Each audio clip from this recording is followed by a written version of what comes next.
A flight attendant is not a glorified waitress. Vita Shook, who's the international president for AFA, said, "Trained and certified in passenger safety, the nation's flight attendants will not only usher millions of passengers to friends and family over the holidays, but also stand alert and ready to respond to any threats in the aircraft cabin." A flight attendant is actually required to be on board the aircraft.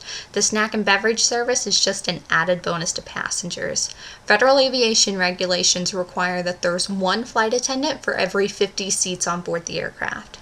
As we used to say in the industry, if we were only here to give you soda, they would have replaced us with vending machines a long time ago. So let's look at that a little bit. Vencoa, who's the national leader in vending machines, says that their snack/beverage machine costs $3,995, which is a pretty big chunk of change, until you take into consideration that the average cost to Mesa to train a new flight attendant is roughly $3,500. On top of that, there's the background check, which is very extensive, travel expenses to and from Phoenix, Arizona, which is where the training actually occurs, the hourly wage of a flight attendant, which is roughly $17 a flight hour, and recurrent training, which happens every year so that you can maintain your CPR certification. So if a flight attendant's not there to serve you beverages, why are they there? We're going to take a look at their training and their day-to-day operations, such as before, during, and after a flight, and what they do in their off time, so I can explain it to you a little better. Flight attendant training is very rigorous. It generally lasts 4 to 7 weeks, depending on which airline you work for. Mine lasted closer to 7 weeks. Out of those 7 weeks, I spent 2 days on how to do a proper service. You can see how important it is to them by how much time they spend covering it. What you do learn are all of the emergency procedures for the plane, such as how to evacuate in various types of emergencies and how your equipment, such as an automatic defibrillator, would work. You also learn federal aviation regulations so that you know what your rules and responsibilities in the air are. You also learn your union and company policy so that you know what your rights are.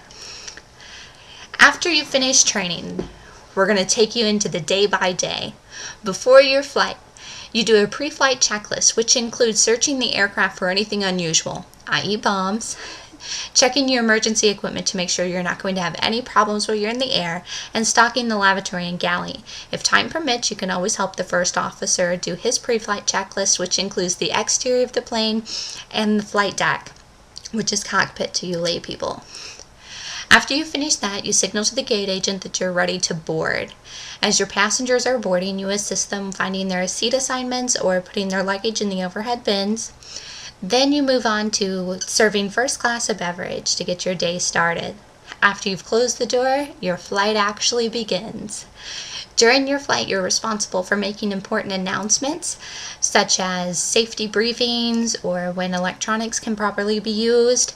You do a food and beverage service. You also keep an eye on any unruly passengers you have or anything that could mechanically go wrong with the plane, such as if you've noticed that it's time to land and you haven't heard or felt the landing gear come down, you should probably let the pilots know. And yes, that has happened to me before. After you land and you're deplaning, this is what happens. After your flight, you're required to clean the plane, which means that vomit bag you threw under the seat as you were pinching my tush. Yes, I know it's there. Yes, I know you did it. And yes, I cleaned it up. You assist your passengers with removing their luggage, getting off the plane, or finding their next gate, finding their connection. And then you turn around and you do it all over again. General turnaround time is 20 minutes, so as soon as your last passenger is off, your next flight is coming. At the end of the day, after you've cleaned the plane one last time and you're ready to head home, if you're on the company dime, you're going to go stay in a hotel at their expense. During your trip, you make what's called per diem, which is generally $1 or so an hour. I've never seen it higher than $2, and this is what you're expected to use to eat off of. Keep in mind, there were numerous nights I would pray that the pilots were going to buy my dinner because that $1 an hour wasn't going to cover it. The other thing flight attendants love to do in their off time is travel, and that's because you have really great travel benefits. You fly for free or low cost on your own airline and most others. You also get what's called an industry discount at most hotels and car rentals. For example, I stayed in St. Martin for 6 days for $400. You can't top that. Healthcare benefits are out of the question unless you've been with the company for a very long time, and most people choose to invest in company stock instead of a retirement plan because they know that there's a very high turnover in the airline industry. Most people live in a crash pad as they're commuting back and forth between home and work. A crash pad is a apartment or a house that's full of beds, living rooms, dining rooms, it doesn't matter. It's just there to sleep, shower, and get out. And that they're pretty miserable places. And keep in mind that you have to pay for the crash pad like you would a hotel. They're generally a little cheaper than a night-by-night hotel. But you're still paying for rent back home, which makes it very, very expensive to be a flight attendant.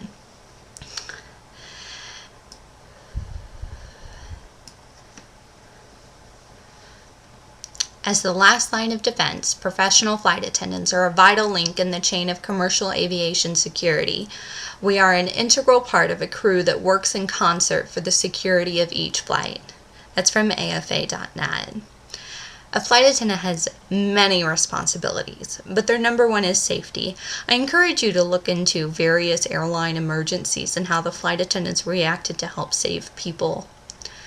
As a recap, we've went over training before, during, after a flight, and the flight attendant's off time. So the next time you get on a flight, say thank you. Thank you for looking out for my safety. Thank you for being here. And thank you for not being a Coke machine.